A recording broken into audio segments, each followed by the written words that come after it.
Welcome to Luca and Miguel. Enjoy the video. You start by confirming what outputs your TV has and what inputs the F and D speakers accept, because matching ports determines the wiring. Once done, pick the best path: optical for digital clarity, HDMI ARC for TV apps, or RCA/3.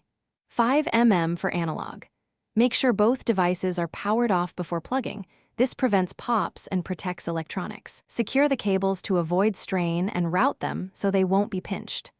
After connections are set, power the speaker, but keep the TV off for the moment. Now you connect using the chosen port and explain why. Optical preserves digital audio and reduces interference, while RCA gives a simple stereo path. Once the cable is seated, power the TV and speakers. Next, navigate the TV audio menu and choose the matching output: HDMI ARC, optical, or external speakers, so the TV routes sound correctly. If using HDMI ARC, enable CEC and ARC in settings. Make sure audio format is set to PCM if the speakers don't decode surround formats. Test with a video clip. Finally, play familiar content and listen for balanced left/right output and clean mids. You should adjust speaker gain and TV volume so neither clips.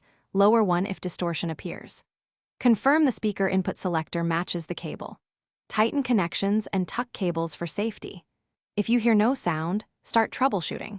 Verify the speaker input, switch to another cable or port, and set TV audio to PCM or external speakers. That one fix, wrong input selected, solves most silent connection problems, so check it first.